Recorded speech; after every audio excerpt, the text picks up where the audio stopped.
message today is burn your box. Anybody have a lighter on them? No? Okay.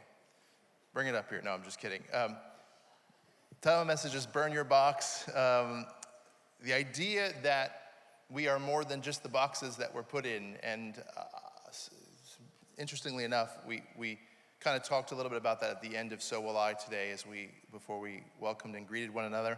But as I've been looking at some stuff, I have a different message that I think I'm going to speak next week on, if you want a little bit of a sermon preview for next week.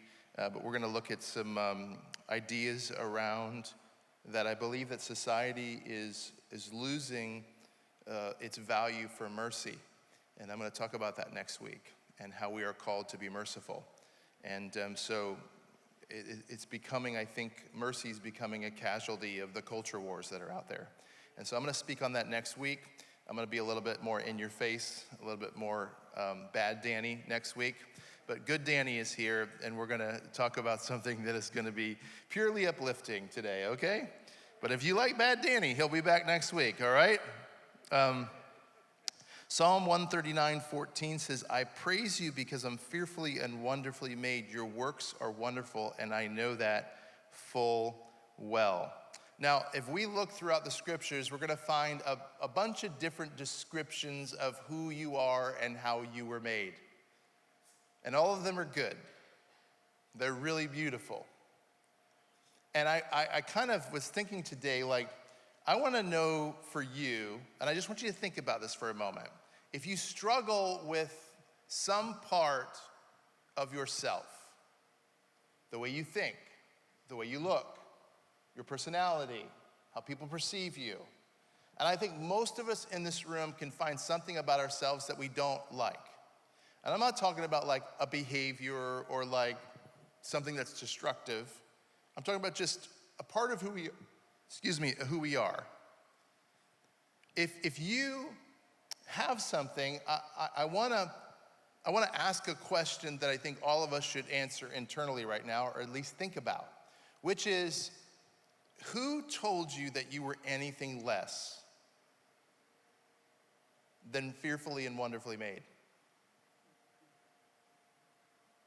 And a follow-up question, why did you believe them? If we believe in the idea of God, the divine, a higher power, the universe, whatever it is for you, if we believe that what God says is true, and if we believe that we are fashioned and formed in the image of God, and that we were fearfully and wonderfully made and crafted to resemble the attributes of the divine, then who told you otherwise? And why did we all collectively at one point in our life take their word over God's? Now, I don't want you to feel bad about that. I don't want you to be like, oh, I've disappointed God. I don't want you to move into shame over it. But why did you believe them? Why did they have an authority in your mind to supersede the divine design that each one of us carry? Because you could say, well, it was a pastor that said it. And the pastors are supposed to be have it together. Listen, there's just as many idiots that are pastors than not. If you're taking the pastor's word for it, and the reality is there's a lot of people that have not only thought some terrible things about themselves, but have harmed themselves because of what they've heard from a pastor. And if you think that's words of life, I got something coming for you, right? It's not uplifting, it's not encouraging, it's definitely not the words or the value placed from God on us. So who told you that you were anything less? I mean, from the moment that we take our first breath, the truth is that part of the world around us is busy beginning to tell us who we are, or tell us who they think we are. And it is drastically different than what we read in the Bible. It is the opposite of what we read.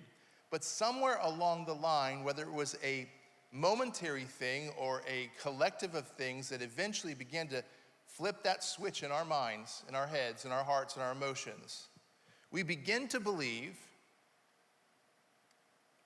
what culture has to say, what friends, family members, and ex, whatever it may be, has to say, over what God, the one that created us and formed us and fashioned us, has said from the beginning of time. I really want to get to that question for myself, the idea of who told me that I was anything less than God's masterpiece.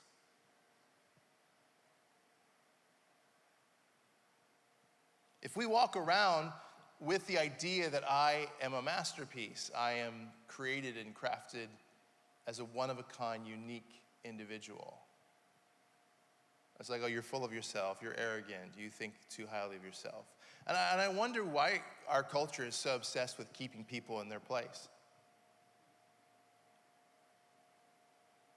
Why are we so obsessed with making sure people know, that your stuff doesn't stink? You're not all you think you are.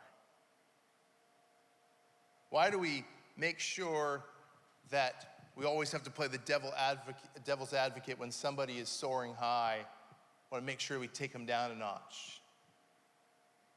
It's like people work their whole lives to get to a place where things are good and things are moving in their direction, and there's always somebody that wants to come along and tell them, well, you're now that you've gotten this opportunity or this promotion, or you were able to finally find someone that you love and got married to, and you guys look happy, don't forget, you've screwed up a lot in life.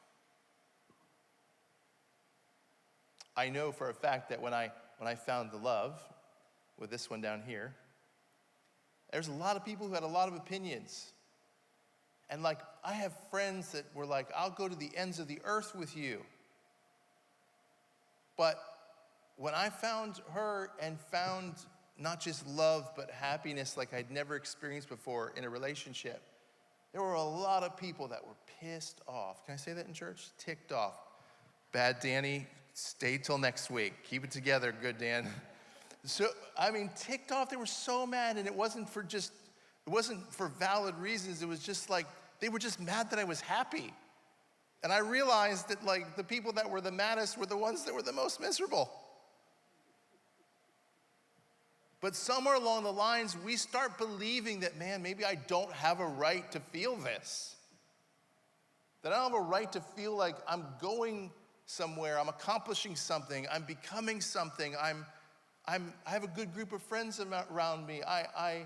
It's always something out there, either in present form or in our minds from the past, that are telling us the opposite of what God is always speaking over our life. Robin talked a little bit about it 2 weeks ago. If you haven't caught, we did Storyteller Sunday with her, and it was just the two of us. And if you go back 2 weeks and watch the message, towards the end especially, she talked a little bit about, actually I think this part was towards the beginning, but she's like, I grew up believing these good things about me. I'm paraphrasing it, but she's like, I really believed in myself and believed that I was worthy and I was beautiful, but somewhere along the line, and in her case, it was a combination of experiences with loved ones and also religion, and sometimes the combination of the two of them, that convinced her over time that she wasn't everything she thought she was. And I don't think we hear enough in church that God actually wants you to believe in yourself. We hear a lot of people be like, you have to depend on God. Listen, I gotta be real with you. We've been doing some hiring for some positions at Harvest House.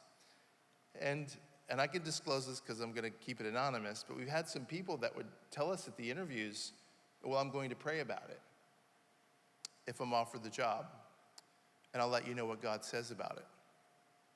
And I was like, in that situation, that sounds really spiritual, but for me, that's just you not taking responsibility for your own decision for what's next for your life. And you think God's up there in heaven going hey, if they pray, I'm gonna give them a yay or a nay. And I was just that was the moment where I was like, well, even if you call us back, we're not calling you back. You think, you're a pastor. Shouldn't you want people to pray about these things? Well, when a week later God hasn't spoken to them, maybe God's actually empowering you to trust your own voice. Well, what voice? It says that the same Spirit that raised Christ from the dead, which we could argue is the most powerful moment in spiritual expression, resurrection, is living on the inside of us. Why wouldn't we trust ourselves in a moment where we can connect with the divine inside of us and believe that we actually do have good thoughts and we can make good decisions?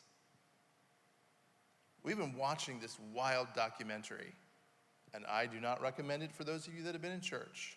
I'm not even going to tell you what it is because I don't want to be responsible for you being triggered. But it is about a very extreme cult. And although it's not religiously based, a lot of the tactics that are used to control people are seen in faith and religion.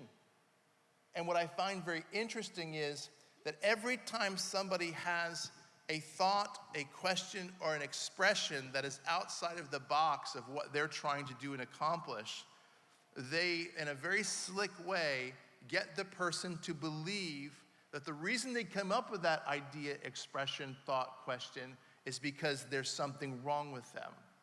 So they say things like, well, that's your fear controlling you. Or that's your need to control. That's why you need to know the answer. And so you're not going to get the answer to what sounds like a pretty darn extremely valid question, because we're not going to feed your need to have control. And there's a lot of, and that sounds great, like, oh, they're teaching me not to feel like I have to be in control all the time. I'm going to submit to that. Well, the next thing you know, some wild stuff is happening. And the people are asking themselves, how did I get here? Because if any mechanism, whether it's faith or outside of faith, can convince you to not trust yourself, then you will find yourselves in situations you never imagined you'd go there. The whole fearfully and wonderfully made, if we actually embraced that and empowered people to embrace that, it would almost eradicate the possibility that things could get to a point where people were doing crazy stuff that would harm them for the rest of their life. Because they would learn to trust their inner voice, learn to trust their gut, learn to say, if something doesn't feel right, I'm going to either ask questions, and if I don't get my questions met, I'm out of here. But you have to break people down and teach them to not trust themselves. And the basis of teaching people not to trust themselves is what? Convincing them that they're not as perfectly made as they thought they were. And that makes me want to cuss. I'm not going to, because this week is good, Danny. That makes me so mad I want to cuss.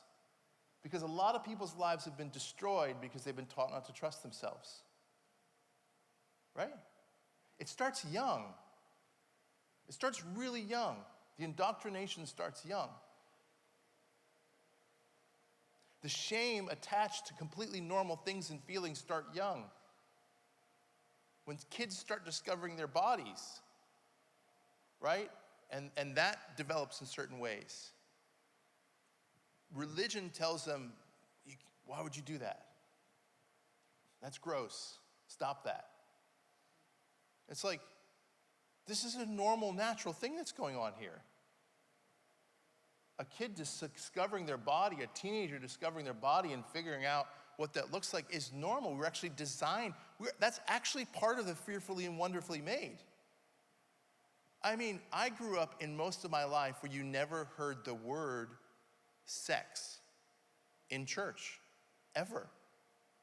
But yet, like, that's kind of a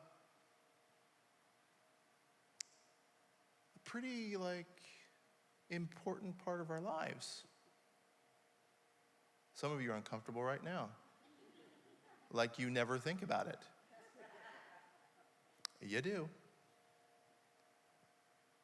And yet it's never addressed or talked about. Why? Because we're teaching people to not listen to their own bodies. Do not pay attention to it. It happens physically. It happens emotionally. What do we tell people in church? Your emotions, don't trust your emotions. Your emotions are going to guide you down places that you shouldn't go and be. And sometimes our emotions are trying to speak something to us and bypass our brain to warn us, to sometimes the opposite, signal that something is good in our life. Then what's the other part? Start asking questions, you're rebellious. Start asking too many questions, you're trying to stir stuff up. Where's your faith? If you need all of your questions answered, you don't have faith. Because faith is about not having your questions answered. Bull. I actually said this to Robin the other night, and she's like, you've said that before. And now normally I don't do weird voices for her, but that was it. She said, you've said that before, you know. And that is, I said that we don't lose our faith by asking too many questions. We lose our faith when we stop asking questions. Questions are actually a part of faith. They're an integral part of faith. So systematically, we teach people, don't trust yourself. Don't trust your mind. Don't trust your emotions. Don't trust your body. All of it is going to lead you astray. Well, then who are we trusting? And then when we feel like God, the voice of God inside of us is saying something, you're out of order. The voice of God needs to submit to your spiritual leader. Do you think any of that lines up with the precept that we are fearfully and wonderfully made? Collectively, let's all say, no. All right, only 4 of you. Okay, that's fine. But if you look at Genesis 1:31, when we're talking about creation, God looks at humanity and literally says, this is very good. Before humanity has an opportunity, before Adam has an opportunity or Eve has an opportunity to see what kind of human being they're going to be, quote unquote, God describes them as very good. He says, he looks at this, and do you know that if out of all the creations, similar to what I said at the end of that song, there's nothing in creation that God ends with, and I looked at it and said it's very good. Only human beings. So, not very good if you work hard enough. Not very good if you meet society's standards. Not very good if you make everyone else comfortable.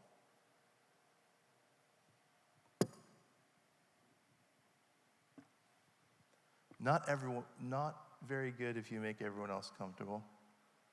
If we live our lives to make everyone else comfortable, we will go nuts. And I know that is not a nice term to use. I apologize to the doctors to my left. But you'll go cuckoo for cocoa. No, I can't say that either. You will lose your mind. No, that's not right. Your mental health will suffer. You'll become dysregulated no, don't add, just say dysregulated.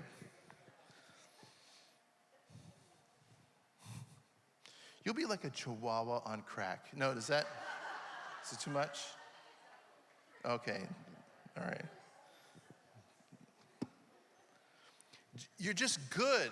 It's not very good because of this, or very good because of this, or very good because of this. God looked at creation, humanity, and said, hey, this is the best thing I've ever done. And there's no qualifiers to it. Just its very intrinsic value is good. And so it is good, inherently, deeply, beautifully good. There is an inherent built-in quality, an intrinsic quality to you and even me. Some of you got a little weird face when I said that part. We have it all. I love these quotes but Rumi said, you're not a drop in the ocean, you are the entire ocean in a drop. Like, you're just not like, they can add something to the situation. You are the situation. You carry the spirit of the divine everywhere you go. We do. You have everything you need here if you will trust yourself and begin to listen to the voice and allow God's Spirit to continue to speak to you. You have it here. Stop discounting yourself. Stop looking at yourself as less than.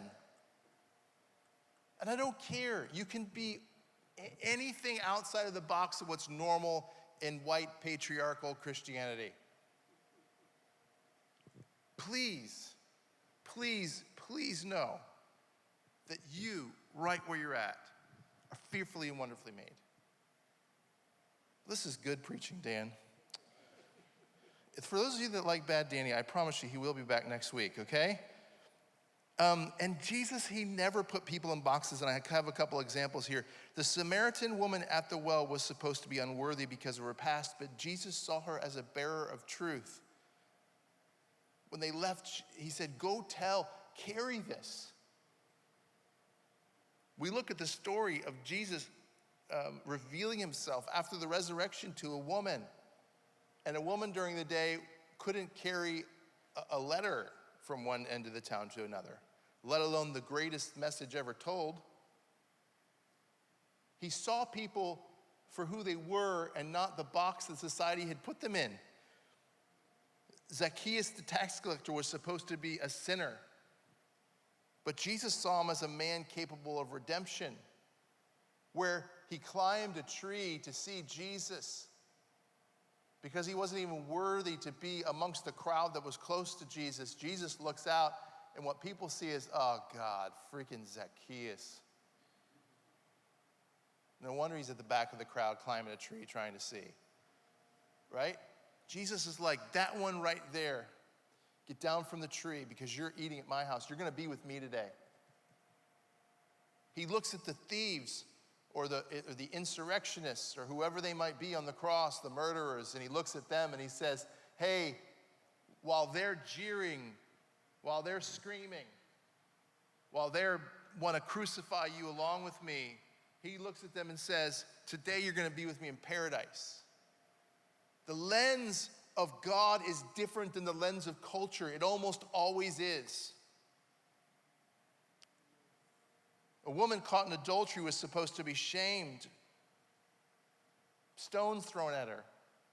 Jesus saw her as a beloved child, worthy of grace and worthy of his defense, worthy of putting himself in harm's way, worthy of calling out the religious elite and the powerful of the day, as he wrote in the sand. I talked a little bit about it last week. Never shaming, never reminding people how they got in this situation, never devaluing the human being in front of them, no matter what culture was saying. I feel like preaching this, but I'm going to control myself. He never saw people as problems to be fixed. He never did. He always saw people worthy of love. They weren't just a check mark of, okay, healed that one, took care of that one. He would oftentimes remove the obstacle in their life, and then that was just like the open door. And then it was about setting them on a course to understand how loved and worthy they were. It wasn't about the healing. It wasn't about the moment of deliverance. It wasn't even about that moment of redemption. It was like, and then now let me remind you of who you are.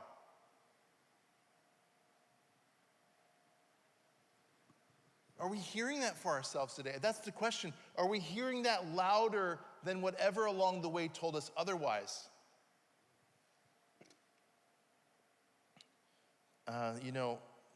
Romans 12:2 says, do not be conformed to this world, but be transformed by the renewing of your mind. And I oftentimes think of at least a part of the scripture, if not all of it, is stop letting your mind conform to what the world thinks about you. Because it speaks to the scenario being renewing our mind. Well, why would our mind need to be renewed? Well, because we're conforming to the mindset of this world. People are always like, don't be worldly. When I was growing up, listen, I love music, right? Love it. Sometimes I think I'm good at it, sometimes I don't. This morning, when we started the first song, because I changed the strings on my guitar, I tuned my G string to an A. And so when I started the song, I was like, I know I'm in the right spot on the guitar, but it's not sounding right. And let me tell you, the A was right on the A, but it wasn't supposed to be an A, okay? So I stopped and looked down and tuned again. I was like, oh, you tuned it to the wrong note completely, right? But I love music, and growing up, the idea was like, oh, I just loved music. And like back then, like we didn't even, I mean, Angie and John grew up singing Southern gospel, and I can appreciate that. That had some musical quality to it, the harmonies, all of the stuff. And I got a chance to be around it every year for 6 days for like 19 hours a day, but that's a whole nother story. But I actually learned to like a lot of it, but the music we were playing didn't even have that. There was one song we sang, and the lyrics were the following, and we would do it for about 10 minutes, 12, 15. Sunrise, I'm gonna praise his name. Sunset, I'm gonna praise his name. That was the whole chorus. Sunrise, I'm gonna praise his name. You tired of it yet? Sunset, I'm gonna praise his name. I agree with all of that. I just don't know how many times you have to repeat it. And then you're thinking to yourself, was there another part? Yes, there was. It was the bridge. And the bridge went, I'm gonna praise his name. I'm gonna praise his name. I'm gonna praise sunrise. I'm gonna praise his name. Am I lying? Real song, right? So I wanted more than just sunrise, sunset. I'm gonna praise his name with the bridge of I'm gonna praise his name. So I started listening to music. And it was like, first it was like Christian rock, which I'm finding out now wasn't rock. No bueno. Then I started listening to Santana and Eric Clapton and Jimi Hendrix. Woo! My spot in hell was carved out, let me tell you right now. So I would sneak listening to Santana, and I'd sneak listening to Clapton, right? And that was like my world, growing up. That was like the idea. And one of the scriptures was used is you're conforming to this world by listening to that worldly music. I don't know if that's the intention of this scripture. I think it's, if you need to renew your mind because your mind's getting messed with according to what the world has to say. Don't allow your mind to be conformed to what the world has to say. I'm not sure, but I think it's probably based on the solution, the second part of that, probably having to deal with what's going on in our mind. And the world will try to label you and define you and to lie to you and to devalue you in a million different ways. But God's message is completely different. I have a couple more things and I'll wrap up in about an hour or two. I love this one in Luke 17:21. It says, the kingdom of God is within you. Maya Angelou said, you're alone, you alone are enough, for you have nothing to prove to anybody. I think that's Maya's take personally on Luke 17:21. That you have the kingdom of the divine within you. You have enough here. If I could snap my fingers and get into every mind in this place and just go boom, and everyone here just like immediately start to kick out the lies that have devalued you, that have made you believe that there's something inherently wrong with you. You know what I'm talking about. The message is on sin nature. The message is on letting the devil creep in.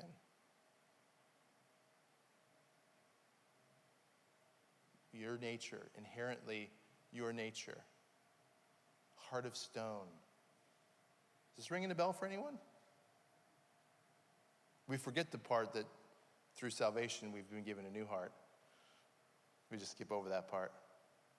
Because there's no element of control behind it. Okay, everybody looks happy. All right. I also love this, and I think I'll close with this together. Story of Lazarus, this kind of just sums it up in John 11. Jesus raises him from the dead, calls forth, Lazarus, Lazarus, Lazarus, right? 3 times. Lazarus comes up. And the resurrection part of this is cool, but it's not really the message for me. We see resurrection a couple other times.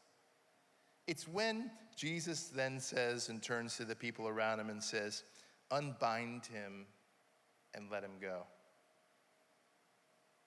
In other words, resurrection, which represents salvation in Christianity, the rebirth, the new life, our old self dying, our new self being born, wasn't enough. It was unwrap him and let him go. The message says unwrap him so he can move about freely.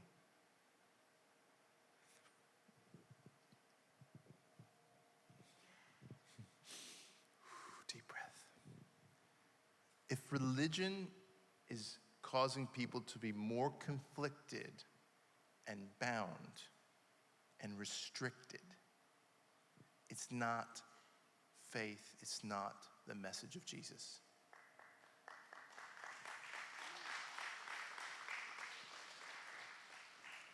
I think we should do like just for fun, we won't publish where it's at. We just need to start camping out at churches that are preaching messages of shame and condemnation that's always wrapped up in really crafty words. We just need to like close up video the faces of the people coming out. If they look more angry, more depressed, more upset, more restricted, more bound when they walk out, you say, that's not happening. Oh, it is. Do you know what we call it, Rachel? We call it convicted.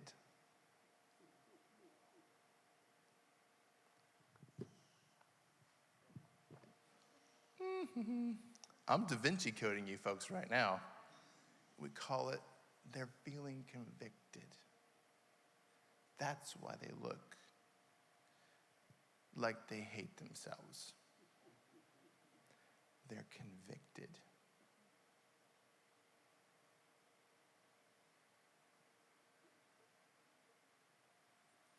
He doesn't believe in conviction. No, that's not what I'm saying. I'm saying we can take a word that has a place in like the story of the journey of our lives, but use it for things that it is not supposed to be used for in order to justify it. And what we should say is, they're not feeling convicted. They're feeling devalued, restricted, controlled, anxious, not enough. Those things aren't convicted. Those things are actually exactly what culture and the enemy of our soul wants us to feel. And if we walk into a place of worship and walk out of it feeling what the enemy intends for us to feel, what in the heck are we doing? It's very obvious they feel convicted. No, they feel horrible about themselves.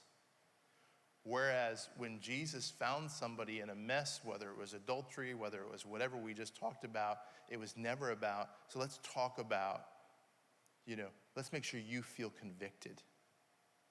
No, it was set them free from whatever thing they're battling. Let's help them overcome that.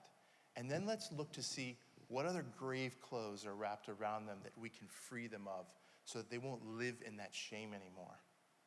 Let's make sure they walk out of it. In other words, the miracle is not just in the healing, the resurrection, that moment, that response, the miracle, that wonder, that sign. It's not in that. It's in what happens after that, which is whatever held them. That was just the tip of the iceberg. That was the symptom. There's stuff underneath it that had wrapped itself around their hearts to cause them probably to be in that place. So for the woman that he draws the line in the sand, what's the message to her? The message to her is, he says, go and sin no more. And a lot of people like to use that to rebut what I'm saying right now. But if we look at the word sin, we know it's hamartia, which means without form, which means Jesus is saying, hey, understand who you are. It's exactly what I'm saying right now. It's saying come back into your form. What's our form? Our form is you were fearfully and wonderfully what? Made, formed, made, created, your formation, what God sculpted you into. This is your form. Go back to your form. You're fearfully and wonderfully made. And why do we think that's going to help anything? Well, for a woman who's caught in adultery and who the Bible describes as somebody who's been caught in situations like this before, we believe that the reason that she is searching for affirmation or affection or whatever it is that she's getting out of this in this moment is because she doesn't know how fearfully and wonderfully made she is, and that what she needs to get here, she's trying to get out there. So God says, you're looking for something out here, but I'm telling you now, go from this place and remember your form, your original form. Come back into form, and that form that gets beat down and chipped away at and destroyed by culture's message, God's saying, go back to what I created you to be, and that is fearfully and wonderfully made. And if you know that you're fearfully and wonderfully made, you probably won't do this anymore. That's the go and sin no more part. Right? And for Lazarus, the go and sin no more part is, hey, don't leave here with the grave clothes on you. The reminder of this moment that caused you to be in a place where you were dead. In this case, physically, but it could be spiritually, it could be emotionally, it could be whatever it is. But this moment that caused you to be dead, I don't want you to leave here with any shred of evidence this ever happened. And in church, we want people to walk around with some semblance or idea. Remember, that's the one that did X. That's the one that's been married before. That's the one that, fell off the wagon. That's the one that this or that. That's the one. And so there's always an element of shame that people walk around with because they know at the end of the day, it's like, she's real sweet. She's been married 3 times, but she's real great. I think she's, her current husband, they're good, but, she's been through a lot. That's the vibe, right? That's the vibe we get from people. And so there's always this thing that follows us everywhere we go, where the message of the gospel is make sure there's no shred of evidence that what they went through, whether it was their fault or not, follows them anywhere. Leave it back where it belongs. Leave it in the grave. Leave it behind. Leave it in the place you left it so that when you walk out of here, you have the best opportunity to be reminded that you were fearfully and wonderfully made, and nothing that culture or the world or friends or family can say can change that. You are perfectly designed and structured and made exactly the way you are. That is the message of Christianity. It is the message of the gospel. Will you stand to your feet with me? We're beloved, we're chosen, we're free. That's it. That's it. This is the message. I would stake my life on it. I would stake my life on the fact that there isn't a single person within the sound of my voice, and I don't know all of you personally, but just based on this, I would stake my life that intrinsically inside of you is a great value, and there is nothing in you that you should be beating yourself up about, that you should feel crappy about, that you should feel anything. That's not, and if there is something in your life you want to change, we don't change because of fear. We don't change because we hate ourselves. Who ever motivated by self-loathing changed anything that stuck? We change because we discover who we are. We go back to our form. We don't live in a place without form. That's it. I want us to be the healthiest. And if somebody's like, well, he's cocky, she seems to be full of herself. Thank you so much for that. I don't think you're misreading it, but it's okay. I just know that no matter where I am or what I've done, it doesn't change who I am. And I've learned to value myself and to listen to the inner voice that is inside of me. Because worst case scenario is you listen to the voice, something doesn't go the way you expected it to, you learn a lesson from it. I'd rather live my life listening to my inner voice. Of course, listening to the people around me that love me and hearing what they have to say, but I would rather live my life going to bed at night feeling 100% like I did the right thing than to be controlled by the opinions of others and probably end up worse than the mistakes I've made. Knowing that I never had the autonomy internally to make my own decisions. telling you, you've got it here. Believe in it. Believe in it. I don't have time because I want to end. It's a little bit over our normal time. That's because it took me forever, apparently, to come from my office. But I want to tell you this. I don't want to get into it right now. But my life has not been perfect, and my life has not been roses and butterflies. It hasn't. Some of my days have been really bad, and some of the moments I am not proud of. And I have been in a place not too long ago where I was like, you are a piece of garbage. You just screw things up left and right. I've been there. But it never got me anywhere. It was only the moments, and sometimes it was somebody else. A lot for me, and I know it's Valentine's Day weekend, and it sounds like I'm trying to score points, but a lot for me, it was Robin. It's like, you have great things inside of you.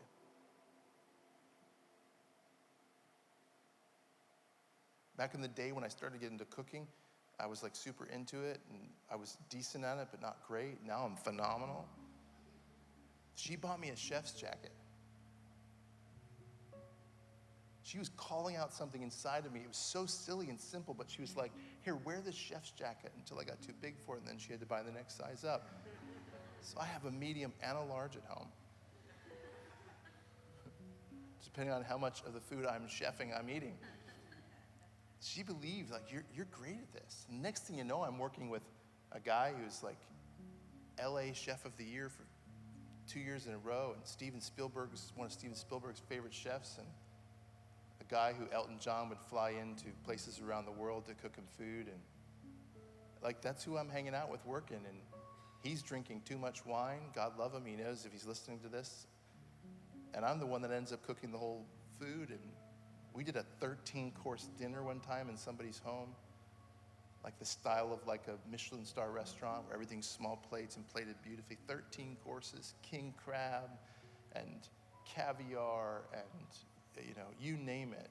Chanterelle mushrooms flown in, and winter truffles, and all burgundy truffles, not winter truffles, burgundy, all this stuff, right? Not that it matters, but it does to me. And I'm back there like doing my thing, and people that have eaten at the French Laundry at the end of it said, we enjoyed this more. And if you don't know what the French Laundry is, it's the most highly decorated Michelin star chef in the world, Thomas Keller. I'm not Thomas Keller, I promise you. But I believed in myself because somebody said, hey, you've got something in you. You may not see it in this moment because of what you're going through, but you got something in you. And if it takes somebody else to believe them, if it takes me this morning, believe me, you've got more value and beauty inside of you than you have ever probably believed. Can we pray together? Lord, thank you today for this time worship and message, and just the spirit of those that are in the room. We love you, Father.